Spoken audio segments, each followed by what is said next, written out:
Good morning, all my dear students. 12 PCB and PCM की chemistry की class में आपका स्वागत है। हमारा फोर्थ चैप्टर चल रहा था केमिकल काइनेटिक, जिसे हमने बोला हिंदी में रासायनिक बलगतिकी। और रासायनिक बलगतिकी में हमारा जो टॉपिक चल रहा था वो था हमारा अभिक्रिया की कोटि। और हमने बुक्स का पहला क्वेश्चन भी देखा था अभिक्रिया की कोटि। अभिक्रिया की कोटि में अभिकारकों की वह संख्या होती है जो अभिक्रिया के वेग निर्धारण पद में या अभिक्रिया के वेग को प्रभावित करने वाली होती है, जिसे हम अभिक्रिया की कोटि कहते हैं। कोई जरूरी नहीं है कि जितने अभिकारक हैं वो सबके सब अभिक्रिया वेग निर्धारण पद में शामिल हो। तो जो अभिकारकों की संख्या है वो तो एक तरीके से है अणुसंख्यता, तथा जो अणु अभिकारक के अभिक्रिया के वेग निर्धारण पद में शामिल होते हैं वो होती है अभिक्रिया की कोटि। तो अभिक्रिया की कोटि और अणुसंख्यता दोनों बराबर भी हो सकती है और भिन्न भिन्न भी हो सकती है। तो पिछली क्लास में हमने अभिक्रिया की कोटि के बारे में चर्चा की थी और आज हम चर्चा करेंगे अणुसंख्यता के बारे में। अणुसंख्यता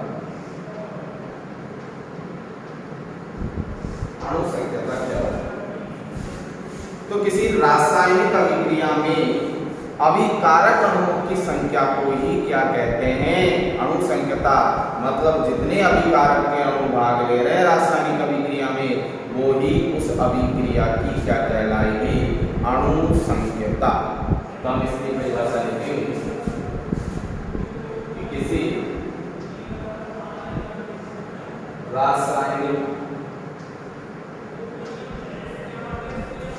अभिक्रिया में भाग लेने वाले अणुओं की संख्या को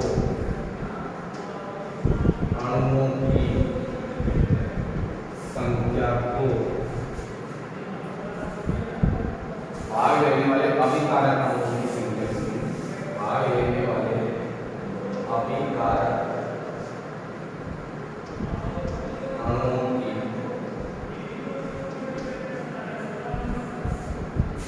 की संख्या को अणुसंख्यता कहते हैं।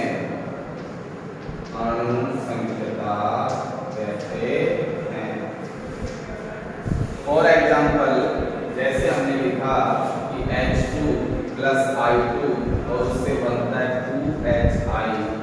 एग्जाम्पल नंबर फर्स्ट है और आपसे पूछ लिया जाए कि इसकी अणुसंख्यता क्या है, तो अभिकारक के अणु जो अभिक्रिया में भाग लेते हैं तो एक तो भाग ले रहा है H2 का अणु और एक भाग ले रहा है I2 का अणु। तो अणुसंख्यता 1 + 1 = कितनी हो जाएगी? जैसे हमने एग्जाम्पल लिखा N2 + 3H2 और उससे बना अमोनिया, जिसे हैबर-बटलर विधि के द्वारा बनाया जाता है, मतलब NH3 बना। इसकी अणुसंख्यता पूछ ले तो अभिकारक अणुओं की संख्या का योग कर दो, एक नाइट्रोजन का और 3 हाइड्रोजन के अणु, 1 और 3 कितनी हो गई? 4। तो ये अभिक्रिया की क्या है? अणुसंख्यता। जबकि अभिक्रिया की कोटि में क्या होता था? कोई जरूरी नहीं है कि सबके सब अभिकारक के अणु अभिक्रिया के वेग निर्धारण पद में शामिल हो। जो अभिकारक के अणु अभिक्रिया के वेग निर्धारण पद में शामिल होते हैं वो ही उस अभिक्रिया की कोटि को निरूपित करते हैं। अर्थात जो अणु भाग नहीं लेते हैं अभिक्रिया वेग निर्धारण पद में वो कभी भी अभिक्रिया की कोटि को प्रभावित नहीं करेंगे, अर्थात उसमें शामिल नहीं होते हैं। अभी हम दोनों में एक साथ अंतर समझेंगे और एक एग्जाम्पल लेंगे, हम दोनों में अणुसंख्यता भी निकालेंगे, अभिक्रिया की कोटि भी निकालेंगे। एक बार आप इसे नोट करो।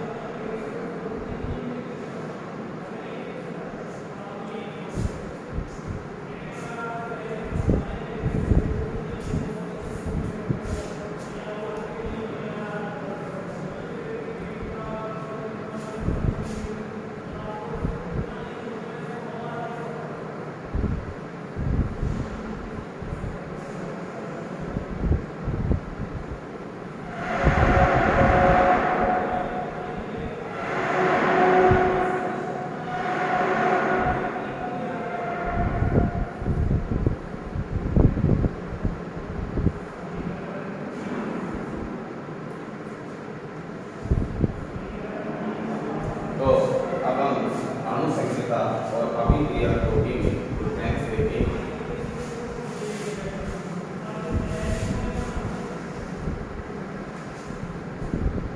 हेडिंग लगाओगे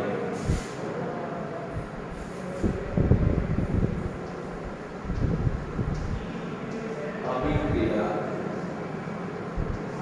कोटि व अणु संख्या में अंतर।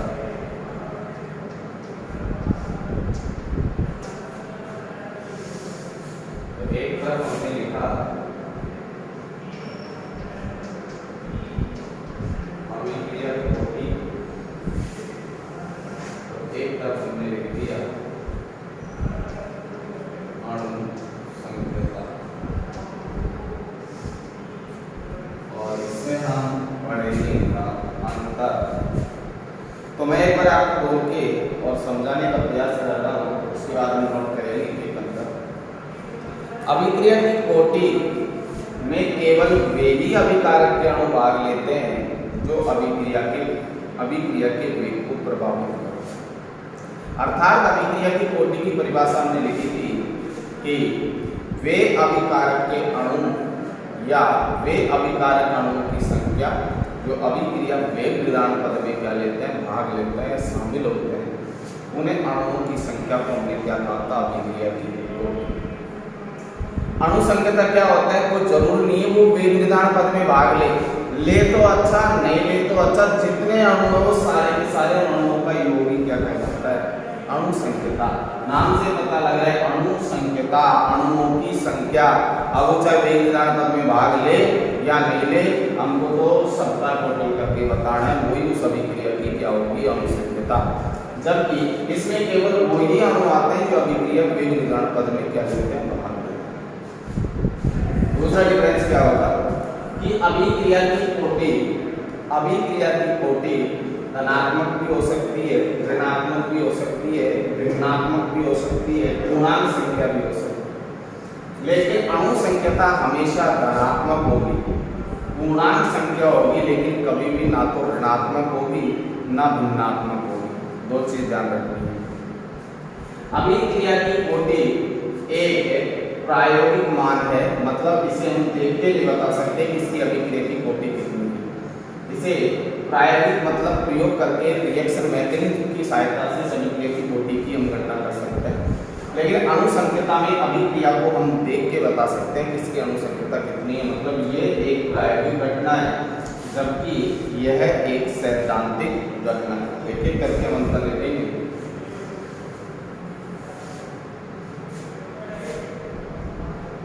अभिकारक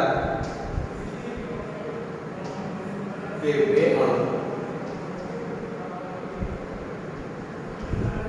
जो अभिक्रिया वेग निर्धारण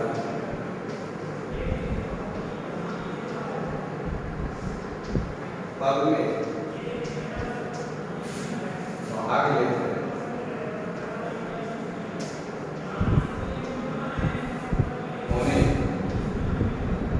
उसे अभिक्रिया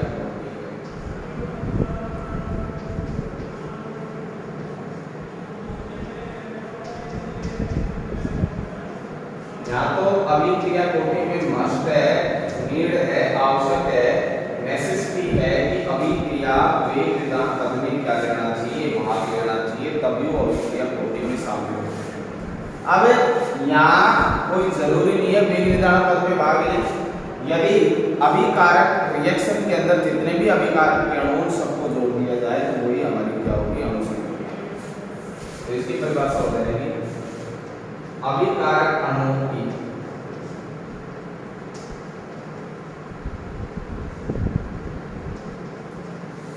वह संख्या जो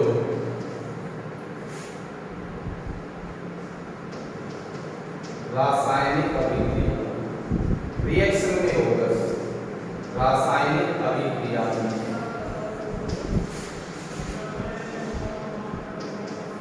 शामिल होती है।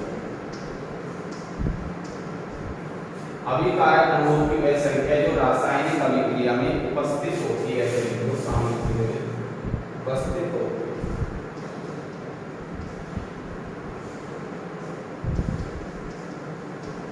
उसे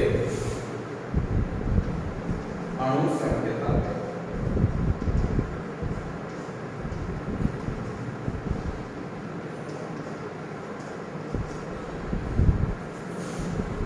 अभिक्रिया की कोटि एक प्रायोगिक मान है। यह एक प्रायोगिक मान है,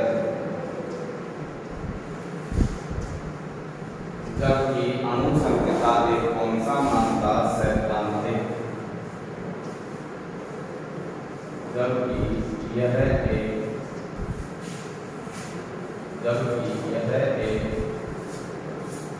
सैद्धांतिक मान या घटना है।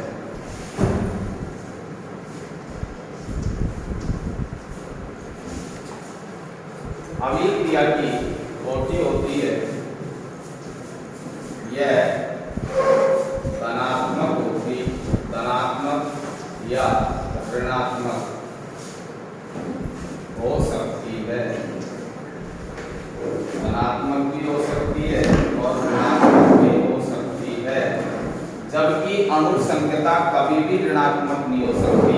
अणु संकेता ऑलवेज पॉजिटिव मींस धनात्मक होती है, जबकि अणु संकेता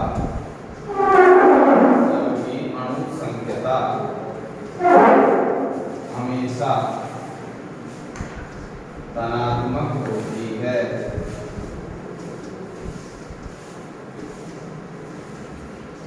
अणु संकेता हमेशा क्या होती है? धनात्मक होती है। नेक्स्ट डिफरेंस इनका क्या है कि अभिक्रिया की कोटि का मान शून्य भी हो सकता है, जीरो। कि अभिक्रिया की कोटि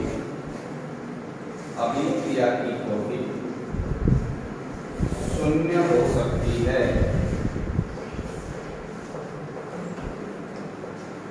शून्य हो सकती है, लेकिन अणु संकेता कभी भी शून्य नहीं हो सकती। लेकिन अणु संकेता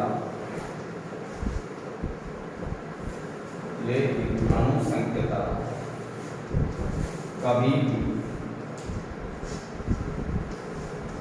शून्य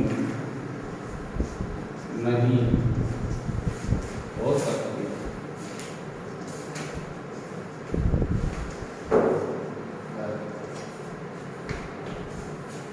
एक बार इसे मैं वापस रिपीट कर रहा हूँ, ध्यान से समझोगे। हमारे दो पॉइंट थे, एक अभिक्रिया की कोटि और एक था अणु संकेता। अभिक्रिया की कोटि और अणु संकेता में क्या डिफरेंस है? जैसे मैं एक रिएक्शन लिख रहा हूँ, H2 प्लस I2 या H2 प्लस Cl2, कुछ भी लिखा, कोई प्रकाश की उपस्थिति में रिएक्शन हो रही है और इससे बन रहा है 2HCl। इस अभिक्रिया की कोटि तो है शून्य, अभिक्रिया की कोटि तो है इसकी जीरो, लेकिन इसकी अणु संकेता है दो। अब इसी एग्जांपल के थ्रू हम सारे डिफरेंस समझ लेंगे। एक बार ध्यान से समझोगे। मैंने एक रिएक्शन लिखी H2 प्लस Cl2, प्रकाश की उपस्थिति में रिएक्शन हो रही है और इससे प्रोडक्ट मिला 2HCl। इस अभिक्रिया की कोटि तो होती है जीरो और ये अणु संकेता होती है दो। अणु संकेता तो किसे कहते हैं? अणुओं की संख्या, नाम से पता लगा है। अणु संकेता का मतलब होता है अणुओं की संख्या। मतलब अभिक्रिया में जो अभिकारक के अणु अभिक्रिया में भाग ले रहे हैं, उन अणुओं की संख्या को क्या कहते हैं? अणु संकेता। तो हाइड्रोजन का कितना अणु है? एक। और क्लोरीन का भी कितना अणु है? एक। तो एक और एक कितना हो गया? दो। अर्थात इस अभिक्रिया की अणु संकेता कितनी हो गई? दो। लेकिन अब मैंने अणु संकेता की परिभाषा लिखी, अभिकारक अणुओं की वह संख्या जो रासायनिक अभिक्रिया में उपस्थित होती है। मतलब अभिकारक अणुओं की संख्या को ही क्या कहते हैं? अणु संकेता। तो एक हाइड्रोजन का, एक क्लोरीन का, हमारी अणु संकेता कितनी हो गई? दो। अब अभिक्रिया कोटि में और अणु संकेता में डिफरेंस इतना सा है कि अभिकारक के अणु भी इसमें है, अभिकारक के अणु भी इसमें है, लेकिन इसमें वो अभिकारक के अणु आएंगे जो अभिक्रिया के वेग निर्धारण पद में क्या लेते हैं? भाग लेते हैं, शामिल होते हैं। अब हमें कैसे पता लगेगा कि अभिक्रिया के वेग निदान पद में कौन सा अणु भाग ले रहा है और कौन सा अणु भाग नहीं ले रहा? तो ध्यान रखना, इसे हम रिएक्शन को देखकर नहीं बता सकते। ये प्रैक्टिकल के थ्रू रिएक्शन मैकेनिज्म से अभिक्रिया क्रियाविधि की सहायता से इनका अध्ययन किया जाता है। अर्थात अभिक्रिया की कोटि का जो मान निकाला जाता है वो प्रैक्टिकली निकाला जाता है, एक प्रायोगिक मान है, जबकि अणु संख्या एक सैद्धांतिक मान है, क्योंकि हम इसे रिएक्शन में देख के बता सकते हैं इसकी अणु संख्या इतनी है, लेकिन अभिक्रिया की कोटि को हम देख के नहीं बता सकते। इसलिए अभिक्रिया की कोटि तो एक कौन सी घटना है? प्रायोगिक घटना है, जबकि अणु संख्या एक कौन सी है? सैद्धांतिक। दो डिफरेंस हो गए। तो ध्यान रखना, अभिक्रिया की कोटि में तो केवल वे अभिकारक के अणु आते हैं जो अभिक्रिया के वेग निदान पद में भाग लेते हैं, लेकिन अणु संख्या में वो सभी अभिकारक के अणु आते हैं, चाहे वो वेग निदान पद में भाग ले या नहीं ले, सभी के सब अणु ही क्या कहलाते हैं? उसकी अणु संख्या। अभिक्रिया की कोटि को हम रिएक्शन देख के नहीं बता सकते इसकी अभिक्रिया की कोटि 0 कैसी आई, क्योंकि ये प्रैक्टिकली निकाला जाता है, प्रायोगिक मान होता है, जबकि अणु संख्या को हम रिएक्शन को देख के बता सकते हैं कि इसकी अणु संख्या 2 है, अर्थात यह कौन सी घटना है? सैद्धांतिक। अगला अंतर क्या है कि अभिक्रिया की कोटि धनात्मक और ऋणात्मक, मतलब अभिक्रिया की कोटि 1 भी हो सकती है, -1 भी हो सकती है, 2 भी हो सकती है, -2 भी हो सकती है, अर्थात प्लस में भी हो सकती है और माइनस में भी हो सकती है, लेकिन कभी भी अणु संख्या ऋणात्मक नहीं हो सकती, सिर्फ धनात्मक होगी। बताओ, यदि मैं यहाँ पर एक H2 एक Cl2 का मतलब है कि एक हाइड्रोजन और एक क्लोरीन दोनों रिएक्शन करके 2HCl बना रहे हैं, तो क्या यहाँ कोई अणु होगा ही नहीं तो रिएक्शन हो सकती है क्या? अर्थात रासायनिक अभिक्रिया संपन्न ही नहीं होगी। इसका मतलब क्या है कि यदि रिएक्शन हो रही होगी तो ऐसी कंडीशन में कोई अभिकारक अणु जरूर उपस्थित होगा। ऐसी स्थिति में यहाँ पर अभिकारक अणुओं की जो अणु संख्या है वो धनात्मक रहेगी और कभी भी शून्य नहीं हो सकती, 0 नहीं हो सकती, जबकि अभिक्रिया की कोटि क्या हो सकती है? 0 हो सकती है। जैसे हमने इस एग्जांपल में देखा, इस रिएक्शन का ऑर्डर मींस अभिक्रिया की कोटि मैंने आपको क्या बताई? 0। ध्यान रखना, अभिक्रिया की कोटि 0 हो सकती है, अभिक्रिया की कोटि ऋणात्मक हो सकती है, लेकिन कभी भी अणु संख्या नहीं तो 0 हो सकती है और ना ही उसका मान नेगेटिव मींस ऋणात्मक हो सकता है। अब इस डिफरेंस के बाद हम एक एग्जांपल लेके और इससे संबंधित क्वेश्चन करेंगे।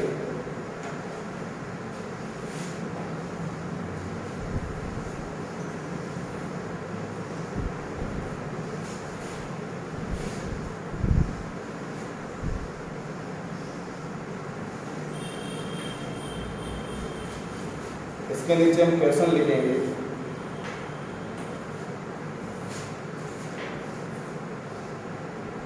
निम्न रासायनिक अभिक्रिया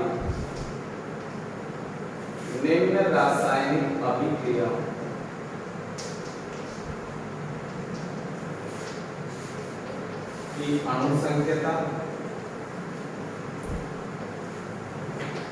व अभिक्रिया कोटि तथा वेग स्थिरांक इकाई ज्ञात कीजिए। 3 क्वेश्चन पूछ लिए एक ही क्वेश्चन के अंदर।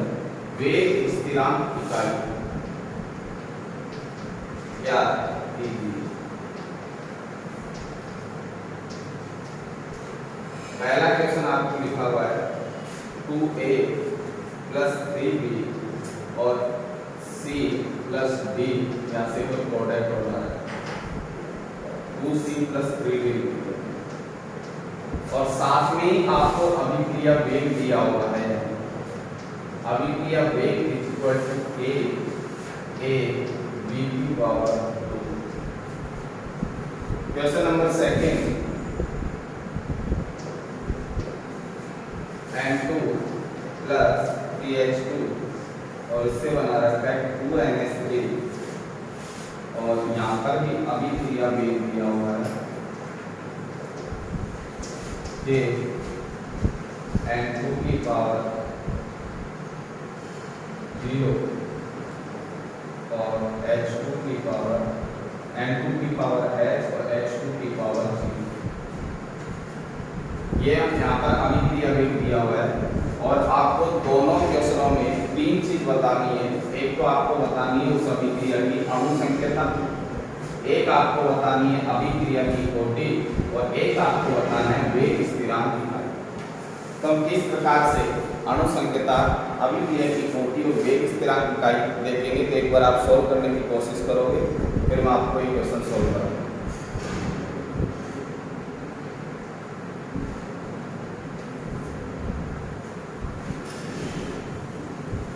तो हम सबसे पहले इन दोनों रिएक्शनों की अणुसंख्यता देख लेते हैं कि किस प्रकार से अणुसंख्यता निकालते हैं। सबसे पहले हम देख रहे हैं अणुसंख्यता। तो अणुसंख्यता का मतलब तो हमने देखा था कि अणुओं की संख्या को ही क्या कहते हैं, अणुसंख्यता। तो यहाँ अभिकारक के कितने अणु हैं, 2, और यहाँ अभिकारक के कितने अणु हैं, 3। तो 2 + 3 = 5, अर्थात इस रिएक्शन की अणुसंख्यता कितनी प्राप्त हुई, हमें 5 प्राप्त। इस वाली रिएक्शन की अणुसंख्यता हम ज्ञात करें तो इस वाली रिएक्शन की अणुसंख्यता क्या प्राप्त होगी कि एक अणु को नाइट्रोजन का और 3 अणु हाइड्रोजन के 1 + 3 = 4। तो हमें इस रिएक्शन की अणुसंख्यता कितनी प्राप्त हुई, 4। अणुसंख्यता हमने देखी। अब हम दूसरा क्वेश्चन देख रहे हैं अभिक्रिया की कोटि। तो अभिक्रिया की कोटि किस प्रकार से ज्ञात करेंगे, अभिक्रिया की कोटि। तो अभिक्रिया की कोटि मैंने आपको बताया था केवल वो ही अभिकारक अणु अभिक्रिया की कोटि में शामिल होते हैं जो अभिक्रिया वेग निर्धारण पद में क्या लेते हैं, भाग। और ये अभिक्रिया वेग समीकरण आपको साथ में रिएक्शन में दी हुई है। हम इस अभिक्रिया वेग समीकरण की सहायता से ही अभिक्रिया की कोटि ज्ञात कर सकते हैं। सीधे रिएक्शन को देखकर हम किसी भी अभिक्रिया की अभिक्रिया कोटि नहीं बता सकते, क्योंकि अभिक्रिया कोटि एक सैद्धांतिक मान नहीं है। अभिक्रिया कोटि एक कौन सा मान है, प्रायोगिक, जिसे प्रैक्टिकल तौर पर ही निकालकर हम बता सकते हैं। लेकिन इस अभिक्रिया वेग समीकरण की सहायता से हम अभिक्रिया की कोटि ज्ञात कर सकते हैं। तो अभिक्रिया की कोटि के अंदर मैंने जब परिभाषा लिखाई थी तब बताया था कि अभिकारक अणुओं की जो सक्रिय सांद्रता है उसकी जो घात है वो घातों का योग ही अभिक्रिया की क्या कहलाता है, कोटि। तो यहाँ पर एक अभिकारक की सांद्रता की घात कितनी है, 1, और बी की घात कितनी है, 2। तो अभिक्रिया की कोटि हम निकालेंगे तो 1 + 2 = कितनी आ गई, 3 आ गई। इसी प्रकार से दूसरे रिएक्शन में हम अभिक्रिया की कोटि निकाले तो अभिक्रिया की कोटि हमारी क्या हो जाएगी कि N2 की घात कितनी है, 1, और H2 की घात कितनी है, 0। तो ऐसी कंडीशन में इस अभिक्रिया की कोटि हमें कितनी प्राप्त हो जाएगी। तो ध्यान रखना, कोई जरूरी नहीं है कि हर रिएक्शन में अणुसंख्यता और अभिक्रिया की कोटि समान हो। अणुसंख्यता अभिक्रिया की कोटि समान भी हो सकती है और अणुसंख्यता अभिक्रिया की कोटि भिन्न भी हो सकती है। इसलिए यहाँ अभिक्रिया की कोटि निकालने के लिए हमें किसकी आवश्यकता होगी, अभिक्रिया वेग समीकरण की। और अभिक्रिया वेग समीकरण से अभिक्रिया कोटि किस प्रकार से निकालोगे, कि जो अभिकारक अणुओं की सक्रिय सांद्रता है उसके घातों का योग अभिक्रिया की कोटि कहलाता है, जिसकी घात 1 और इसकी घात 2। 1 और 2 यहाँ तो अभिक्रिया की कोटि हमने 3 ली थी, जिसकी घात 1 और इसकी घात 0। तो 1 और 0 1 होता है। इस अभिक्रिया की कोटि कितनी प्राप्त हो गई, 1। फिर हमने पढ़ा था तीसरा क्वेश्चन, इसने पूछा वेग स्थिरांक इकाई का। तो वेग स्थिरांक इकाई ज्ञात करने का हमने फॉर्मूला लिखा था, वेग स्थिरांक इकाई बराबर, इसका फॉर्मूला था हमारा मोल/लीटर की पावर 1 - n सेकंड इनवर्स। इस फॉर्मूले की सहायता से हम कोई सी भी कोटि की अभिक्रिया हो उसका वेग स्थिरांक इकाई ज्ञात कर सकते हैं। जहां मैंने इस n का मतलब बताया था अभिक्रिया की कोटि। तो बताओ यहाँ पर अभिक्रिया की कोटि कितनी प्राप्त हुई है, हमें 3, अर्थात हमारे पास n का मान कितना आ गया, 3। जब n का मान 3 आ गया तो n की वैल्यू 3 रखकर हम इस अभिक्रिया की कोटि ज्ञात कर सकते हैं। इसी प्रकार से इस अभिक्रिया की कोटि भी हम निकाले तो इस अभिक्रिया की वेग स्थिरांक इकाई कोटि की सहायता से आसानी से ज्ञात कर सकते हैं। वेग स्थिरांक इकाई बराबर, यहाँ भी कोई फॉर्मूला लगेगा हमारा, क्या, मोल/लीटर की पावर 1 - n सेकंड इनवर्स। अब यहाँ अभिक्रिया की कोटि हमारे पास कितनी प्राप्त हुई थी, 1। तो n की वैल्यू हमारे पास कितनी हो गई, 1 हो गई। तो मैं इस वाले को सॉल्व कर देता हूँ, मोल/लीटर की पावर 1 - n की वैल्यू अभिक्रिया की कोटि कितनी है, 1। तो 1 - 1 सेकंड इनवर्स, एक में से एक गया, पावर क्या बच गई 0, तो मोल अपॉन लीटर की पावर 0 सेकंड इनवर्स। और किसी भी वैल्यू के ऊपर जब पावर 0 आ जाती है तो उसकी वैल्यू कितनी हो जाती है 1, तो 1 इंटू सेकंड इनवर्स, अर्थात इसकी वेग स्थिरांक इकाई सिर्फ और सिर्फ हमें क्या प्राप्त हुई सेकंड इनवर्स। इसी प्रकार से इसकी वैल्यू निकालोगे तो 1 माइनस n, n की वैल्यू यहाँ क्या रख दोगे 3, एक में से 3 गए तो माइनस के कितना बचेगा 2, तो इसका मैं लास्ट आंसर लिख देता हूँ। इसका आंसर ये आएगा मोल की पावर -2 लीटर की पावर +2 सेकंड इनवर्स इसकी इकाई है। तो इस प्रकार से हमसे एक एक नंबर के क्वेश्चन में कोई भी रिएक्शन लिख के उसकी अनुसंख्यता पूछ सकता है, उस अभिक्रिया की कोटि पूछ सकता है और उसकी वेग स्थिरांक इकाई भी पूछ सकता है। अब इसके बाद हम देखेंगे अभिक्रिया कोटियों के प्रकार। तो हमारे सिलेबस में 3 प्रकार की अभिक्रिया कोटि है, एक शून्य कोटि रिएक्शन, एक प्रथम कोटि अभिक्रिया और एक द्वितीय कोटि अभिक्रिया। तो प्रथम कोटि, द्वितीय कोटि और शून्य कोटि 3 प्रकार की अभिक्रिया कोटियों के हम अवकलित वेग समीकरण, समाकलित वेग समीकरण तथा उनका अर्धायुकाल और उन अभिक्रियाओं के उदाहरण हमें पढ़ने हैं। और उसके बाद केवल हमारे पास एक अनुसंख्यता या सक्रियता टक्कर सिद्धांत बचेगा। उसके बाद हमारा 4 नंबर चैप्टर फिनिश हो जाएगा। जैसे एक बार यहाँ तक आप नोट करोगे, उसके बाद नेक्स्ट टॉपिक स्टार्ट करोगे।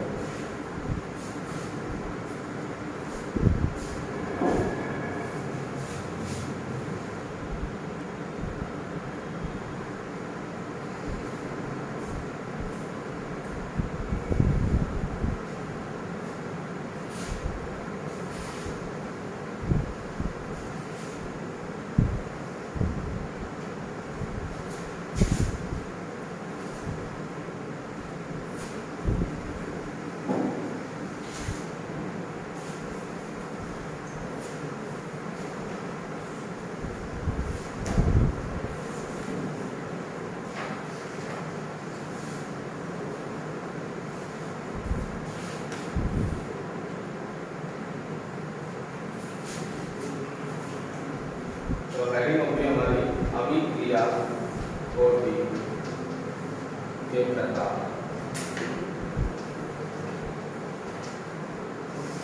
इसमें हमारे सिलेबस में मुख्यतः 3 है, ऐसे तो और होती है लेकिन हमें 3 प्रकार की पढ़नी है। शून्य कोटि अभिक्रिया, एक हमें पढ़ना है फर्स्ट ऑर्डर मींस प्रथम कोटि रिएक्शन, प्रथम कोटि अभिक्रिया, और एक हमें पढ़ना है थर्ड ऑर्डर तृतीय कोटि अभिक्रिया। तो प्रथम के बाद द्वितीय कोटि अभिक्रिया। तो हमारे एग्जाम के पॉइंट ऑफ व्यू से केवल 2 कोटि इंपोर्टेंट है, तृतीय कोटि से भी हमारे क्वेश्चन नहीं बनता है। हमारे क्वेश्चन सिर्फ शून्य कोटि से और प्रथम कोटि से क्वेश्चन बनता है। तो हम सबसे पहले स्टार्ट करने जा रहे हैं जीरो ऑर्डर रिएक्शन मींस शून्य कोटि अभिक्रिया। शून्य कोटि अभिक्रिया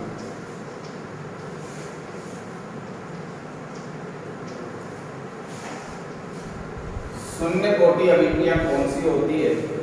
शून्य कोटि अभिक्रिया का मतलब क्या होता है कि वे रासायनिक अभिक्रिया जिनका अभिक्रिया वेग निर्धारण पद में अभिकारक का एक भी अणु शामिल नहीं होता है, अर्थात अभिक्रिया का वेग उसके अभिकारकों की सांद्रता पर निर्भर नहीं करता है, ऐसी अभिक्रिया को शून्य कोटि की अभिक्रिया कहते हैं। देखो शून्य कोटि कब होगी? जब जैसे हमने लिखा था अभी अभिक्रिया वेग बराबर, तो अभिक्रिया वेग में हमने क्या लिखा था कि जैसे a की पावर 1 b की पावर 2, तो हमने पावर को क्या कर दिया था, जोड़ दिया था घातों को। घातों को जोड़ने पर हमारे पास अभिक्रिया की क्या आ गई थी कोटि, तो 1 + 2 = हमने अभिक्रिया की कोटि क्या बता दी थी 3। तो अब इस अभिक्रिया की कोटि 0 कब होगी? जब इनके ऊपर पावर क्या हो जाए 0 हो जाए। और 0 का मतलब क्या होता है कि इसकी वैल्यू कितनी हो जाए 1 हो जाए। इसका मतलब क्या है कि जब अभिक्रिया वेग अभिकारकों की सांद्रता पर निर्भर नहीं करता है, ऐसी कंडीशन में वह अभिक्रिया कौन सी कोटि की कहलाती है? शून्य कोटि की। तो हम परिभाषा लिखेंगे शून्य कोटि अभिक्रिया।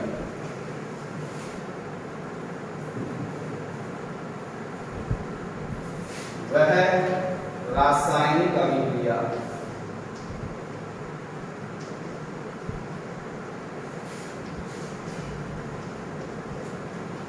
जिसका अभिक्रिया वेग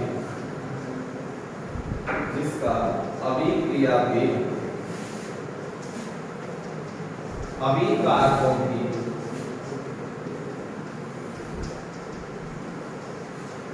शून्यघात के समानुपाती होता है। अभिकारकों की शून्यघात के समानुपाती होता है। शून्यघात के समानुपाती होता है उसे शून्य कोटि अभिक्रिया है। शून्य कोटि अभिक्रिया कहते हैं। शून्यघात के समानुपाती होने का मतलब क्या है? इसका मतलब है कि अभिक्रिया वेग अभिकारकों की सांद्रता पर निर्भर नहीं करता है। तो यहाँ अथवा लगा के इसकी दूसरी परिभाषा भी हम लिख सकते हैं कि वह रासायनिक अभिक्रिया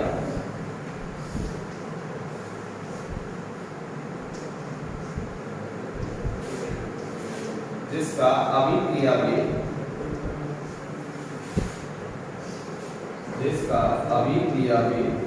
rate of reaction is not dependent of the reactant concentration। जिसका अभिक्रिया वेग अभिकारकों की सांद्रता पर निर्भर नहीं करता है।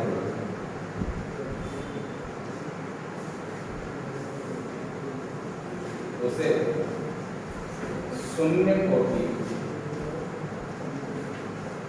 अभिक्रिया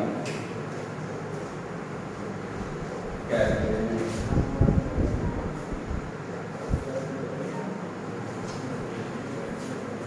तो शून्य कोटि अभिक्रिया की परिभाषा हमने देखी। इसके बाद शून्य कोटि अभिक्रिया की अवकलित वेग समीकरण, समाकलित वेग समीकरण, शून्य कोटि अभिक्रिया का अर्धायुकाल और शून्य कोटि अभिक्रिया के एग्जाम्पल। इसी प्रकार से हम प्रथम कोटि अभिक्रिया की परिभाषा पढ़ेंगे, प्रथम कोटि अभिक्रिया की अवकलित वेग समीकरण पढ़ेंगे, प्रथम कोटि अभिक्रिया की समाकलित वेग समीकरण पढ़ेंगे, प्रथम कोटि अभिक्रिया के उदाहरण पढ़ेंगे। तो हम इसके बाद नेक्स्ट टॉपिक की चर्चा नेक्स्ट क्लास में करेंगे।